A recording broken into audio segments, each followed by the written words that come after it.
KGF का पूरा नाम कोलार गोल्ड फील्ड्स है और फिल्म में इसके दूसरे अध्याय का नाम केजीएफ चैप्टर 2 रखा गया है। यश यानी रॉकी भाई को जिन्होंने हिंदी में आवाज दी है उनका नाम सचिन गोले है। आप उनकी एक झलक यहाँ देख सकते हो। ऑफर क्लोजेस सून।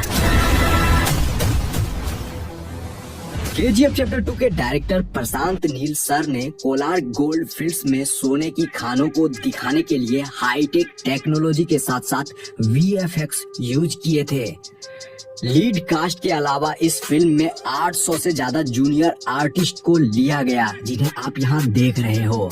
बाकी इतने आर्टिस्ट को बाहुबली और बाहुबली 2 में भी हायर नहीं किया गया था। केवल यही नहीं, ज्यादातर फिल्म मेकर्स ऑब्जेक्ट मॉडलिंग और कॉपी पेस्ट से ही लोगों की भीड़ को मूवी में दिखाते हैं। एरी एलेक्सा SXT जैसी हाई डेफिनेशन कैमरे को सिनेमेटोग्राफर भुवन गोंडा ने कंधे पर रखकर सारे एक्शन सीन शूट किए थे ताकि शॉट परफेक्टली लिया जा सके। इतना ही नहीं, इस एक कैमरे का वजन ही 40 किलोग्राम है। वैसे इस फिल्म में 150 से ज्यादा कैमरे यूज हुए हैं जिन्हें डिफरेंट एंगल दिखाने के लिए इस्तेमाल किया गया था। मैं आपको बता दूं कि भुवन गोंडा सर डायरेक्टर साहब के पसंदीदा सिनेमेटोग्राफर हैं। उन्होंने केजीएफ चैप्टर 1 को बनाया था। इसके अलावा प्रभास के साथ उनकी अगली फिल्म सालार में भी भुवन गोंडा ही सिनेमेटोग्राफर हैं। फिल्म के कॉस्ट्यूम डिजाइनर नवीन सेट्टी है। इनके अलावा योगी जी राज भी थे। आप उन्हें और उनकी टीम को कलाकारों को कॉस्ट्यूम पहनाते हुए देख रहे हो। यहाँ उनके द्वारा अधीरा यानी संजय दत्त को तैयार किया जा रहा है। मैं आपको बता दूं कि उनके सूट का वजन यानी अधीरा के सूट का वजन ही 25 किलोग्राम था, जिसमें लेदर, कॉटन, जूट इत्यादि यूज किए गए हैं उस कपड़े को बनाने में। श्रीनिधि सेट्टी और यश का कॉस्ट्यूम डिजाइन सानिया सरधारिया ने किया है। उन्होंने लीड कास्ट को मॉडर्न और रेट्रो लुक बखूबी और पूरे परफेक्शन के साथ दिया था, तभी तो इस फिल्म के लुक से लेकर स्टाइल तक फेमस हो गए हैं। वैसे तो फिल्मों में कार चेजिंग सीक्वेंस को वीएफएक्स स्टूडियो में ही शूट करके दिखाया जाता है, बट इस फिल्म में ओरिजिनलिटी का पूरा ध्यान रखा गया था। यहाँ पर आप जिस कार को देख रहे हो जिसमें कि रॉकी रीना को बचाने जाता है, दरअसल यह फोर्ड मुस्तांग 1969 है जो कि काफी महंगी कार है। मुख्यतः केजीएफ चैप्टर 2 फिल्म की शूटिंग कोलार गोल्ड फील्ड्स के अलावा बेंगलुरु, हैदराबाद और मैसूर में शूट किया गया है, जिसके बारे में आप आगे जानोगे। वैसे तो मूवी में कोलार गोल्ड फील्ड्स के कुछ ही डिस्टेंस पर रॉकी का रॉयल प्लेस था, बट असल में उनके घर को दिखाया जो गया है वह लोकेशन हैदराबाद के ताज फलकनुमा पैलेस का है। बट फिल्म में हमें ये दोनों चीज एडिटिंग के जरिए एक साथ यानी अगल बगल में दिखाई गई थी।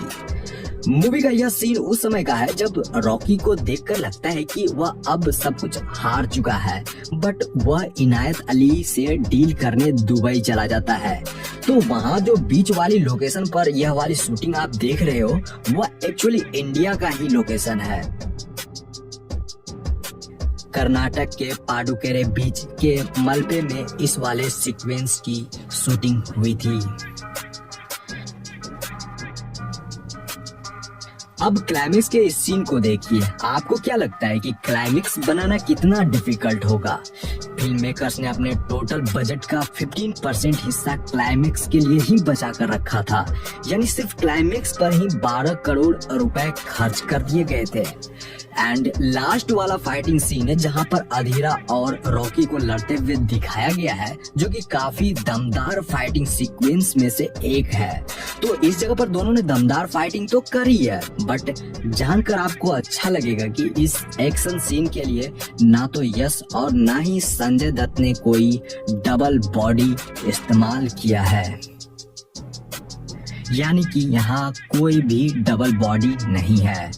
ब्यूटी पेजेंट श्रीनिधि जी जिन्होंने इस फिल्म में रीना का किरदार निभाया है जो कि रॉकी की वाइफ रहती है। यहाँ उन्हें आप बिहाइंड द सीन में देख रहे हो, वो अपने शॉट को खुद से देख भी रही है एंड वो काफी अच्छा फील कर रही है। और यह क्लिप होली का है। वह और उनकी टीम यानी केजीएफ टीम ने इस साल सेट पर ही होली खेला था। उन्हें गुलाल लगे हुए आप देख रहे हो। एंड मैं आपको बता दूं कि श्रीनिधि जी इस फिल्म के लिए यानी केजीएफ फिल्म के लिए बड़ी बड़ी 7 फिल्मों का ऑफर अब तक ठुकरा चुकी है ताकि वह रॉकी के साथ स्क्रीन शेयर कर सके। क्लाइमेक्स का यह धांसू सीन है जिसके शॉट्स और रील आजकल खूब वायरल हो रहे हैं। यह सीन फिल्म में आपको कुछ ऐसे दिखाया गया था। यहाँ पर रॉकी खतरनाक लुक में मिनिस्टर को मारने पहुंचता है।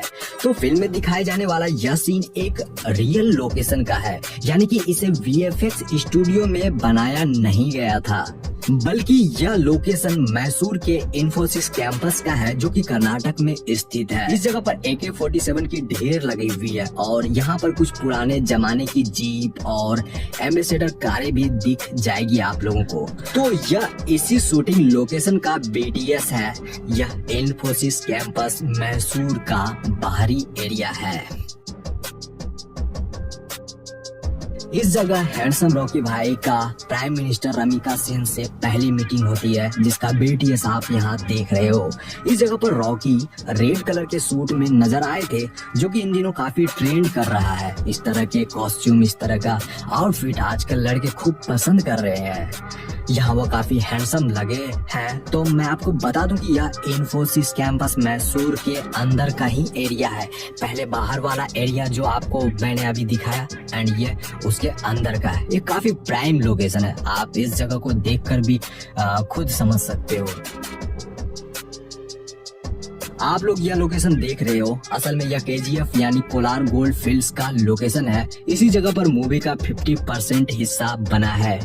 यह कर्नाटक के कोलार में ऐसी एक असली जगह है। यहाँ पर सच में सोने की बहुत सारे खदानें थी कभी। तो KGF चैप्टर 1 और KGF चैप्टर 2 की पूरी स्टोरी कोलार गोल्ड फील्ड्स में बनी सोने की खदानों पर आधारित है। यह लोकेशन बेंगलुरु से लगभग 100 किलोमीटर की दूरी पर स्थित है एंड KGF चैप्टर 2 का भी सेट यही है।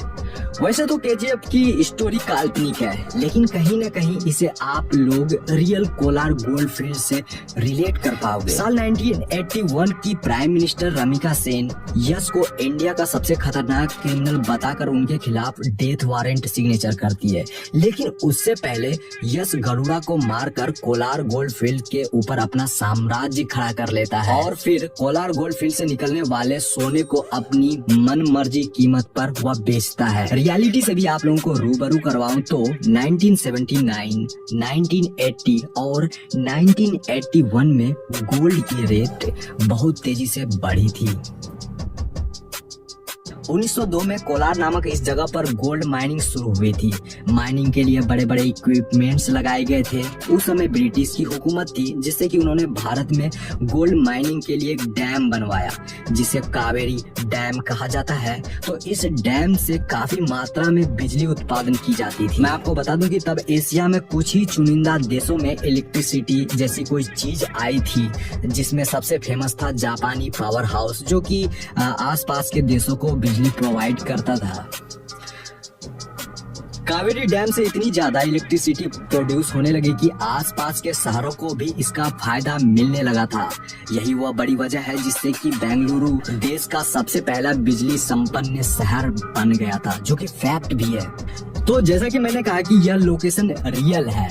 KGF चैप्टर 2 के डायरेक्टर प्रशांत नील सर चाहते तो ये पूरी फिल्म VFX स्टूडियो में भी बना सकते थे, लेकिन यहाँ जो सेट तैयार किए गए थे उनके पीछे काफी मेहनत लगी है। एंड मैं आपको बता दूं कि KGF मूवी के कोलार गोल्ड फील्ड के इस सेट को बनाने में 9 महीने लगे थे और 250 लोग प्रतिदिन काम करते थे। देखिए, गोल्ड माइनिंग के लिए साइनाइड का यूज किया जाता था पहले। यहाँ जो आप इस जगह पर इतने बड़े विशालकाय गड्ढे देख रहे हो, यह फिल्म मेकर्स द्वारा नहीं करा गया, बल्कि ये माइनिंग करने से ही इतना बड़ा गड्ढा बना है। अब सोचो कितनी ज्यादा साइनाइड यहाँ यूज किए गए होंगे। यहाँ तक कि इस जगह पर साइनाइड के पहाड़ भी बन गए हैं एंड उसकी धूल से फिल्म मेकर्स और क्रू मेंबर्स को काफी ज्यादा परेशानी का सामना करना पड़ता था। तो आप लोगों ने यहाँ जाना कि KGF चैप्टर 2 को बनाने में कितना हार्ड वर्क लगा है। KGF चैप्टर 2 मूवी को बनाने में लगे हार्ड वर्क के बारे में आप लोगों ने तो जान ही लिया। ज्यादा से ज्यादा आप लोग शेयर करो ताकि और भी लोगों को पता चल सके कि ये फिल्म कितनी मुश्किलों से बनी है। Thanks for watching. मिलते हैं एक शानदार वीडियो में। अपना ख्याल रखिए। Take care. Bye bye.